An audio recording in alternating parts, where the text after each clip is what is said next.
Hello everyone. तो आज के इस वीडियो में हम बात करने वाले हैं वाहित मल उपचार, यानी कि सूक्ष्म जीवों के द्वारा हम वाहित मल का उपचार किस प्रकार से कर सकते हैं, और जिसे इंग्लिश में बोलते हैं सीवेज ट्रीटमेंट। क्या बोलते हैं? Sewage treatment.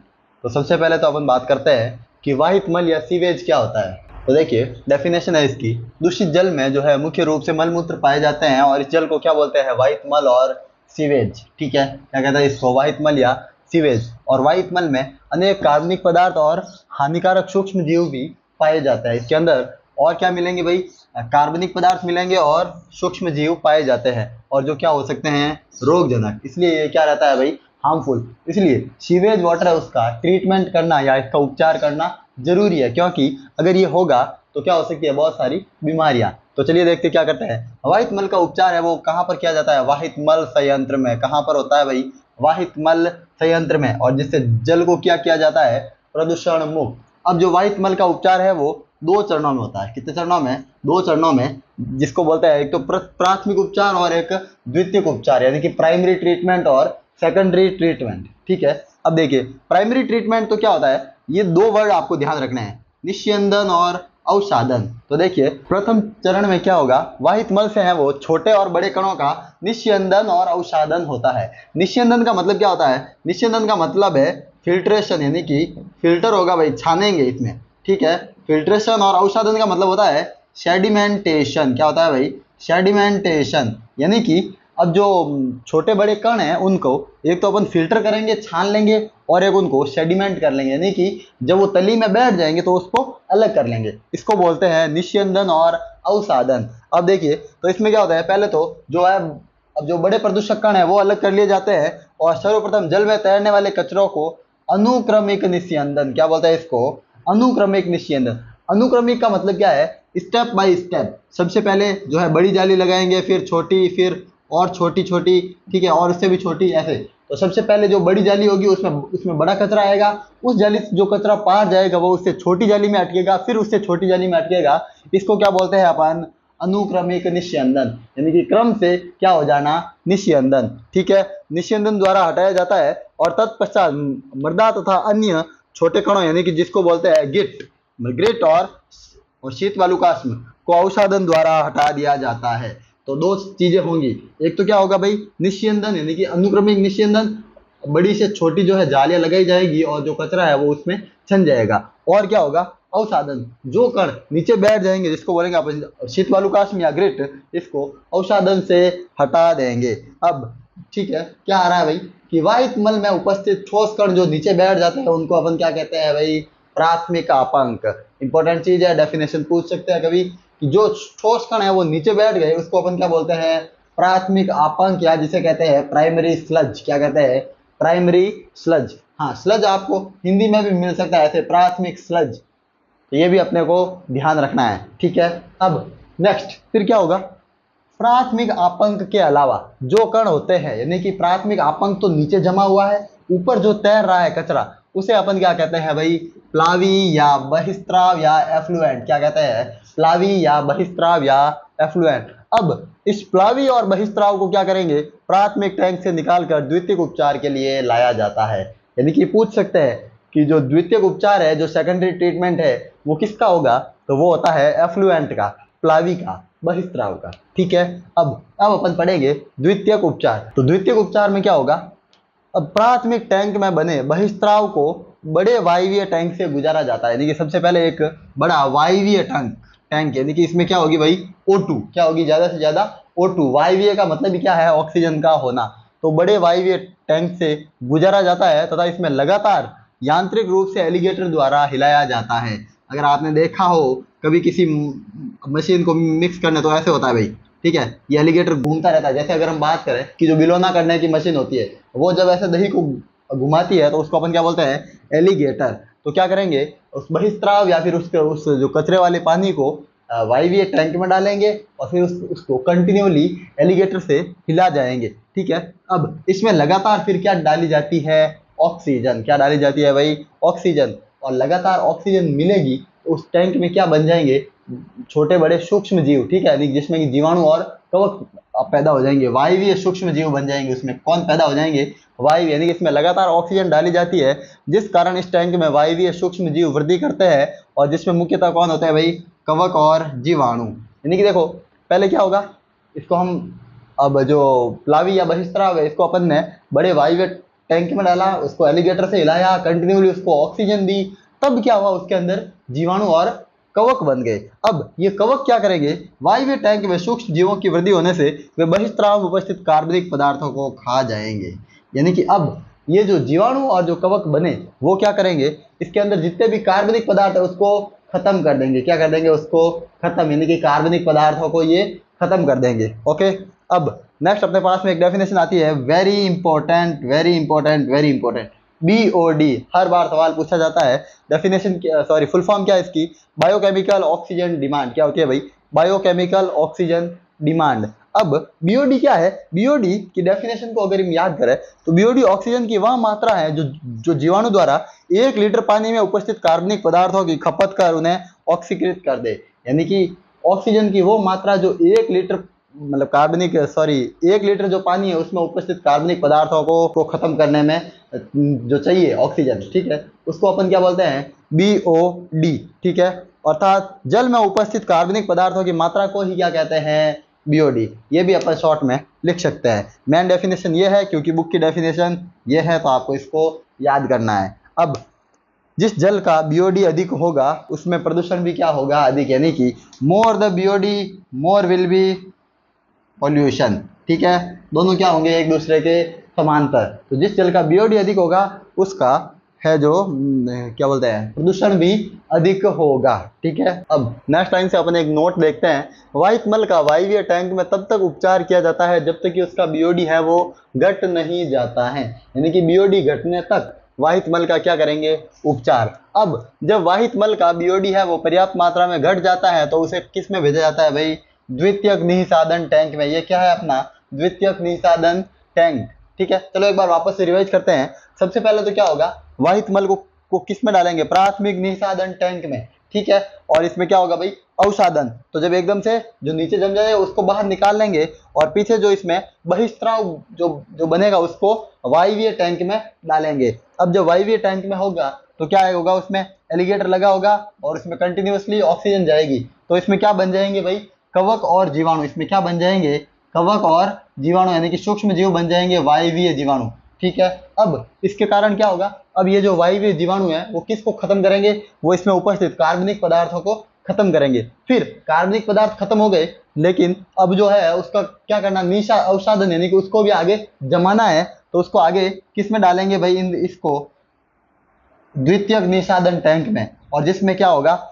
ये जो है द्वितीयक जो निःसादन टैंक में भेजा जाता है, और जिसमें है जीवाणु फ्लॉक्स या झुंड उपस्थित होते हैं, और जो जीवाणु है वो उपस्थित होंगे तो वो क्या करेंगे? ठीक है, जो बहिस्त्राव को अवसादित कर देते हैं। अब ये जो बहिस्त्राव है इसको क्या कर देंगे? पूरा यहाँ पर जमा देंगे, इसीलिए मैंने यहाँ पर थोड़ा बड़ा दिखा है इसको। यहाँ पर क्या हो जाएगा? इसमें अवसादन या निःसादन, ठीक है। अब बहिस्त्राव के अवसाद, यानी कि नीचे जमा बहिस्त्राव को सक्रियत आपांक कहते हैं। वेरी इंपॉर्टेंट लाइन है भाई, सवाल पूछा जा सकता है। सक्रियत आपांक क्या है? जब ये नीचे बहिस्त्राव जम जाएगा तो इसको अपन क्या कहेंगे? सक्रियत आपांक या एक्टिवेटेड स्लज। क्या कहेंगे? एक्टिवेटेड स्लज, ठीक है। अब सक्रियत आपांक के एक छोटे भाग को वापस किस में डालेंगे?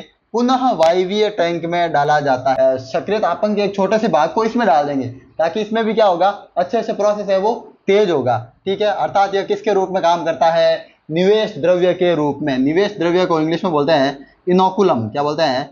इनोकुलम, ठीक है। इनोकुलम का मतलब क्या है? जैसे कि दूध है, दूध से दही बनाने के लिए इसमें थोड़ा सा क्या डाला जाता है? दही। तो दही ने किसके रूप में काम किया? निवेश द्रव्य या इनोकुलम के रूप में, ठीक है। अब नेक्स्ट क्या होगा? अब सक्रियत आपांक का जो अधिकतर भाग है वो आगे कहाँ भेजा जाता है? अवायवीय स्लज डाइजेस्टर, यानी कि अवायवीय आपांक संपाचित्र में, अवायवीय स्लज डाइजेस्टर। अब इसमें क्या होगा भाई? अवायवीय है, इसमें अवायवीय जीवाणु उपस्थित होते हैं, और जो आपांक में उपस्थित जीवाणु और कवकों का क्या कर देते हैं? पाचन। यानी कि जो वायवीय सूक्ष्म जीव बने थे उनका यहाँ पर क्या हो जाएगा? पाचन। और ठीक है, और आपांक के पाचन से क्या बनेगी? विभिन्न गैसें, जो कौन सी है भाई? मेथेन, H2S यानी कि हाइड्रोजन डाइसल्फाइड, और CO2 यानी कि कार्बन डाई ऑक्साइड, और इन गैसों के मिश्रण को क्या कहते हैं भाई, बायोगैस। तो आप इसमें देख पा रहे होंगे अवायवीय स्लज डाइजेस्टर में अवायवीय जीवाणु थे, और गैस कौन सी निकलेगी भाई, CH4H2S और CO2। तो इसको हमने एक फोटो के माध्यम से समझ लिया। सबसे पहले कौन होगा, प्राथमिक निषादन टैंक, इसमें कचरा नीचे जम जाएगा और बाकी ऊपर जो बचेगा उसको बोलेंगे बहिस्त्राव। अब बहिस्त्राव को डालेंगे वायवीय टैंक में, इसमें एलिगेटर होगा, कंटिन्यूसली हिलाएंगे, ऑक्सीजन डालेंगे, इसमें कवक और जीवाणु बन जाएंगे ज्यादा से ज्यादा। फिर इसमें क्या होगा, आगे ये जो है वो कार्बनिक पदार्थों का पाचन करेंगे, फिर ये जो बहिस्त्राव है वो आगे इसमें जाएगा द्वितीयक निषादन टैंक में। इसमें क्या होगा भाई, इसमें जो है जमेगा, ठीक है, क्योंकि इसके अंदर पहले से जो जीवाणु झुंड है वो उपस्थित होंगे, जीवाणु झुंड या जीवाणु फ्लॉक्स, इंग्लिश में उसको जीवाणु फ्लॉक्स कहते हैं, तो उसको भी आपको ध्यान रखना है, जिस कारण वो नीचे जम जाएंगे। बाकी ऊपर जो बचेगा, ठीक है, उसको आगे अवायवीय स्लज डाइजेस्टर में डाल देंगे, और जिसके अंदर अवायवीय जीवाणु उपस्थित होंगे, और वो वायवीय जीवाणुओं का क्या कर देंगे, पाचन, ठीक है, और जिस कारण ये गैस निकलेगी, और जिसे अपन क्या कहेंगे, बायोगैस। अब आपको ये भी सवाल बन सकता है, बायोगैस के अंदर कौन कौन सी गैसें होती हैं, तो कौन सी होती है भाई, मेथेन, हाइड्रोजन डाइसल्फाइड और कार्बन डाइऑक्साइड, ठीक है। तो ये अपना क्या था, सीवेज ट्रीटमेंट या वाहित मल का उपचार। आई होप आपको अच्छे से ये समझ में आ गया होगा, इतनी इजीली अपने इसको देख लिया है, ठीक है। और उपचार होने के बाद में, द्वितीयक उपचार के बाद में इस जल को किस में छोड़ दिया जाएगा, नदियों और तालाबों में। लेकिन ये जल है वो पीने के लायक नहीं होता, ये जल है पेयजल के रूप में उपयोग नहीं किया जा सकता। किसके लिए, पेयजल के रूप में उपयोग नहीं किया जा सकता, ठीक है। इसका फिर आगे क्या करना पड़ेगा, तृतीयक उपचार। क्या होगा इसका, तृतीयक उपचार, ठीक है। और जो अभी अपने को नहीं पढ़ना है, लेकिन ये बात बता दूं आपको, इस जल को हम पेयजल के रूप में उपयोग नहीं कर सकते, क्योंकि इसका क्या करना पड़ेगा, तृतीयक उपचार, ठीक है। और ये जो है मतलब जल प्रदूषण से बचाने के लिए अब गंगा एक्शन प्लान और यमुना एक्शन प्लान जैसी योजनाएं भी लागू करी गई है, ठीक है। और यमुना एक्शन प्लान, ये दो योजनाओं के नाम भी अपनी बुक में दे रखे हैं, तो आपको इनको भी ध्यान में रखना है, ठीक है। तो नेक्स्ट अपना टॉपिक होने वाला है बायोगैस, ठीक है। अब बायोगैस को पढ़ने के लिए हम पढ़ेंगे कि बायोगैस कौन से बैक्टीरिया द्वारा प्रोड्यूस करी जाती है। तो देखिए, कुछ जीवाणु होते हैं जो अवायवीय यानी कि एनएरोबिक। एनएरोबिक का मतलब क्या है, O2 की अनुपस्थिति में, अवायवीय का मतलब क्या है, O2 की अनुपस्थिति में परिस्थितियों में उगते हैं या वृद्धि करते हैं। इन्हें क्या कहते हैं भाई, मेथनोजन बैक्टीरिया या मेथनोजन जीवाणु कहते हैं, ठीक है। अब ये जीवाणु है वो मोस्टली कहाँ पर मिलेंगे, अब दलदली या फिर गाढ़े कीचड़ वाले क्षेत्रों में, और ये पशुओं के रुमेन में भी, यानी कि रुमेन का मतलब क्या है, आंत, ठीक है, पेट में, ठीक है, हाँ। फिर और ये जो बैक्टीरिया है वो सेलुलोज को तोड़ने और पाचन करने में सहायक होते हैं, ठीक है। अब सेलुलोज का पाचन करते हैं, और ये जो जीवाणु है वो इन पशुओं के गोबर में भी पाए जाते हैं, और तथा विभिन्न गैसें उत्पन्न करते हैं, जिसे हम क्या कहते हैं भाई, गोबर गैस, ठीक है, जिसे हम क्या कहते हैं, गोबर गैस, ओके। तो ये तो अपने को मिलेगी जंतुओं से और उनके मल से। अब हम पढ़ेंगे कि अपन एक बायोगैस संयंत्र को कैसे तैयार कर सकते हैं। तो देखिए, वेरी इजी है। सबसे पहले हमें क्या करना है, बायोगैस संयंत्र में एक बड़ा 10 से 15 फीट का गहरा एक टैंक बनाना है, और जिसमें है वो अनेक अपशिष्ट पदार्थ और गोबर की करदम भरी जाती है, जिसके अंदर हम जो अपशिष्ट पदार्थ है, रसोई का जो भी कचरा होता है, सब्जियों के छिलके वगैरह वो भी डाल सकते हैं, अपशिष्ट पदार्थ है जो भी, वो सब उस गड्ढे में भरी जाती है। और इस करदम के, अभी करदम क्या है, करदम बोलेंगे उस पूरे घोल को, ठीक है, उसके अंदर पानी भी मिक्स करेंगे, और इस करदम के ऊपर एक ढक्कन रखकर इसे बंद कर दिया जाता है। अब इस टैंक में सूक्ष्म जीवों की सक्रियता के कारण है वो गैस बनती है, और गैस है वो ढक्कन पर बल लगाएगी। अब हमने क्या किया, इसमें यहाँ से देखिए इनपुट क्या हो रहा है, गोबर और जल, अंदर ये पूरा मिक्स हो जाएगा, और फिर इसमें क्या बनेगी, एक जो ऊपर जो ढक्कन होगा उस पर दाब लगेगा, यानी कि गैसें बनेंगी, ठीक है। अब ढक्कन के ऊपर एक जो है निकास पाइप लगा देंगे, एक एग्जॉस्ट पाइप लगा दी, और वहां से क्या निकल जाएगी, अपनी बायोगैस, जिससे बायोगैस निकलती है। एक बार उपयोग की गई करदम दूसरे निकास द्वार से बाहर निकाल दी जाती है, जिसे क्या कहते हैं, स्लज। अब अगर एक बार जो करदम उपयोग हो गई, उसे हम यहाँ से बाहर निकाल देंगे, जिसे हम क्या कहेंगे, स्लज, ठीक है। और स्लज का जो उपयोग है वो किस रूप में किया जाता है, खाद के रूप में। किसानों के लिए ये स्लज है वो एक बहुत अच्छी खाद के रूप में प्रयोग की जाती है। अब नोट लिखा हमने कि बायोगैस संयंत्र हैं वो अधिकतर कहाँ लगाए जाते हैं, ग्रामीण क्षेत्रों में। तो उसके दो रीजंस है, एक तो पशुओं को अधिक पाला जाता है और गोबर अधिक मात्रा में और आसानी से मिल जाता है। ठीक है, ये दो रीजंस हो जाएंगे इसके।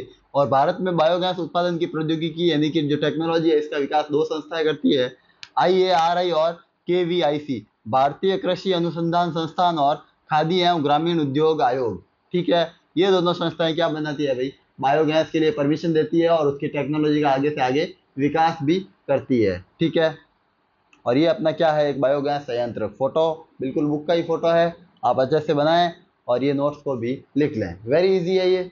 नेक्स्ट और इस चैप्टर का लास्ट टॉपिक है कि जैव नियंत्रण के कारक में सूक्ष्म जीवों का उपयोग हम किस प्रकार से कर सकते हैं। अब देखिए, सबसे पहले तो अपने पास में डेफिनेशन आती है कि जैव नियंत्रण क्या है। तो जैव नियंत्रण का मतलब क्या है कि विभिन्न सूक्ष्म जीवों का उपयोग करके, यानी कि सूक्ष्म जीवों का उपयोग करके ही हानिकारक सूक्ष्म जीवों या हानिकारक जीवाणुओं को रोकना या खत्म करना क्या कहलाता है, जैव नियंत्रण। यानी कि एक हानिकारक सूक्ष्म जीव को रोकने के लिए हम दूसरे किसी सूक्ष्म जीव का उपयोग करेंगे तो उसे हम क्या कहेंगे, जैव नियंत्रण। उसे हम क्या कहेंगे, जैव नियंत्रण। ठीक है, अब जैव नियंत्रण से अन्य जीवों को क्या मिलता है, प्राकृतिक उपचार। क्या मिलता है भाई, प्राकृतिक उपचार। किससे, हानिकारक सूक्ष्म जीवों से। ठीक है, अब और हम सूक्ष्म जीवों को, अर्थात हम सूक्ष्म जीवों को कीटनाशकों या पीड़कनाशकों के रूप में उपयोग करते हैं। यानी कि इनडायरेक्टली अपन क्या बोल सकते हैं कि हम सूक्ष्म जीवों को किसके रूप में उपयोग करते हैं, कीटनाशक या पीड़कनाशक के रूप में। ठीक है, अब यह जैव नियंत्रण कारक है वो फसलों को हानि नहीं पहुंचाते तथा कीटों और पीड़कों को संतुलित मात्रा में नष्ट करते हैं। इस वर्ड पे जरा गौर कीजिए, नष्ट तो करेंगे लेकिन संतुलित मात्रा में। लेकिन आजकल जो आर्टिफिशियल या जो फिर कृत्रिम जो कीटनाशक और पीड़कनाशक है वो कंप्लीटली उसे नष्ट कर देते हैं, जो कि अपने पर्यावरण के लिए अच्छी बात नहीं है। तो ये जो जैव नियंत्रण कारक है वो किस मात्रा में करते हैं भाई, संतुलित मात्रा में। ठीक है, क्योंकि हम जानते हैं कि जो सूक्ष्म जीव है छोटे, ठीक है, वो फसलों को हानि पहुंचाते हैं, लेकिन कुछ होते हैं जो परागण में भी सहायक होते हैं। तो इसीलिए ये कौन से संतुलित मात्रा में नष्ट करते हैं, कौन, जैव नियंत्रण कारक। अब देखिए कुछ एग्जांपल्स है जो आप अपनी बुक में दे रखे हैं। तो पहला एग्जांपल है बीटल या ड्रैगन फ्लाई। तो बीटल और जो ड्रैगन फ्लाई है अब वो किस पर अपना असर करती है, एफिड और मच्छरों पर। किस पर, एफिड्स और अपने मच्छरों पर। और है क्या, बीटी या बेसिलस थुरिंजिएंसिस। आगे अपन जब बायोटेक्नोलॉजी या जैव प्रौद्योगिकी पढ़ेंगे तब हम जानेंगे कि कपास के पौधे को बचाने के लिए ये बीटी है वो बहुत ही इंपॉर्टेंट होता है। और ये किसको मारता है भाई, तितली या फिर कैटरपिलर लार्वा को नष्ट करता है। ठीक है, अगला है ट्राइकोडर्मा। ट्राइकोडर्मा खुद एक कवक है और ये क्या करता है, फसलों के रोग जंतुओं को नष्ट करती है। ठीक है, अपन जानते हैं कि फसलों के लिए सबसे खतरनाक होता है सूक्ष्म जीव दीमक। ठीक है, तो दीमक जो है तो उसको नष्ट करने के लिए सबसे इंपॉर्टेंट कौन है, ट्राइकोडर्मा। ठीक है, और एक है बैक्यूलो वायरस, और जिसे बोलते हैं वो NPV यानी कि न्यूक्लियो पॉलीहाइड्रोक्सी वायरस। और ये क्या करता है भाई, ये भी कीटनाशक के रूप में काम आता है और ये ऑर्थोपोडा और कीड़ों को मारता है। ठीक है, अब लास्ट है जैव उर्वरक। जैव उर्वरक का मतलब क्या है, बायो फर्टिलाइजर। क्या है, बायो फर्टिलाइजर यानी कि खाद के रूप में। तो ऐसे जीव जो मृदा की पोषक क्षमता को बढ़ा देते हैं क्या कहलाते हैं, जैव उर्वरक। अर्थात मृदा की किसको बढ़ाते हैं भाई, उर्वरता को बढ़ा देते हैं। ठीक है, और जैव उर्वरकों का है जो प्रमुख स्रोत कौन होता है, जीवाणु, बीजीय और कवक। बीजीय का मतलब क्या होता है, ब्लू ग्रीन एल्गी। क्या होता है भाई, ब्लू ग्रीन एल्गी। और जिसे हम हिंदी में बोलते हैं नील हरित शैवाल। क्या बोलेंगे, नील हरित शैवाल। ठीक है, तो ये ब्लू ग्रीन एल्गी या नील हरित शैवाल होते हैं और जीवाणु और कवक आदि हो सकते हैं। तो अपन ने एक चार्ट बना लिया जिससे आपको ये सीधा सीधा समझ में आ जाएगा। तो देखिए, अगर हम बात करें जीवाणु, तो जीवाणु क्या करते हैं, नाइट्रोजन स्थिरीकरण। साइनोबैक्टीरिया भी क्या करते हैं, नाइट्रोजन स्थिरीकरण। ठीक है, अब ये नाइट्रोजन स्थिरीकरण क्या है, इसको अगर हम अलग से एक टॉपिक लेके समझे तो क्या होता है भाई, नाइट्रोजन है वैसे तो वायुमंडल में कितना परसेंट है, 78%, 78% है, लेकिन फिर भी है वो N2 के रूप में है। इसीलिए जो है जीव इसका उपयोग या पेड़ पौधे उसका उपयोग नहीं कर पाते। तो क्या होता है भाई, नाइट्रोजन का उसके यौगिकों में टूटना, जो कि कौन से, NO2, NO3 और अमोनिया। ठीक है, यानी कि नाइट्राइट, नाइट्रेट और अमोनिया, यानी कि नाइट्रोजन का अपने यौगिकों यानी कि NO2, NO3 और NH3 में टूटना ही क्या कहलाता है भाई, नाइट्रोजन स्थिरीकरण। ठीक है, इसको आप डेफिनेशन भी आगे लिख लेंगे एक हेडिंग लगा के कि नाइट्रोजन का अपने यौगिकों में टूटना NO2, NO3 और NH3 में क्या कहलाता है, नाइट्रोजन स्थिरीकरण। ठीक है, और फिर इसके बाद में पौधों को है वो इजीली नाइट्रोजन है वो अवेलेबल हो जाती है। ठीक है, अब तो जो जीवाणु कौन से हैं जो नाइट्रोजन स्थिरीकरण करते हैं, तो जीवाणु और जो नीलहरित शैवाल है उनको दो वर्गों में बांटा गया है, सहजीवी और मुक्त जीवी। सहजीवी का मतलब क्या है, जो साथ रहेंगे। ठीक है, हमेशा उनका जो पादप के साथ में है वो सहजीवी संबंध होता है। ठीक है, और मुक्त जीवी का मतलब क्या है, जो पादप के साथ नहीं रहकर यानी कि अलग से रहकर भी क्या कर सकते हैं, उसको पोषण प्रदान करवा सकते हैं। तो देखिए सहजीवी कौन कौन से हैं भाई, एजोबैक्टर, क्लोस्ट्रीडियम और एजोस्पाइरिलम। ठीक है, एग्जाम्पल्स को वेरी इंपॉर्टेंट है, ध्यान रखिएगा इन दोनों को क्योंकि ये दोनों बुक के एग्जाम्पल्स है। ठीक है, एजोबैक्टर और एजोस्पाइरिलम। और मुक्त जीवी कौन कौन से होते हैं भाई, राइजोबियम और फ्रैंकिया। कौन होते हैं, राइजोबियम और फ्रैंकिया।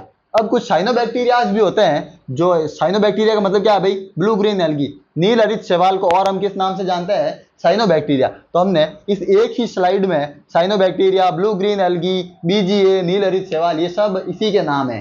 ठीक है, अब ये भी क्या करते हैं, नाइट्रोजन स्थिरीकरण। और जिसमें से नॉस्टॉक और जो एनाबिना है, वेरी इंपॉर्टेंट एग्जांपल है, कौन, नॉस्टॉक और एनाबिना।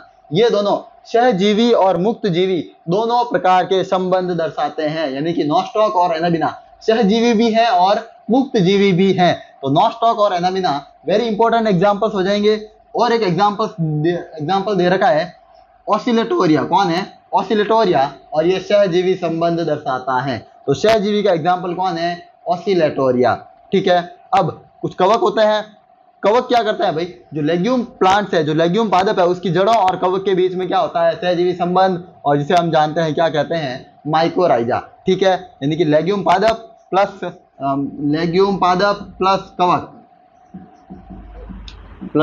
कवक। ठीक है, तो इनके संबंध को अपन क्या कहते हैं भाई, माइकोराइजा। इनके संबंध को क्या कहते हैं, माइकोराइजा।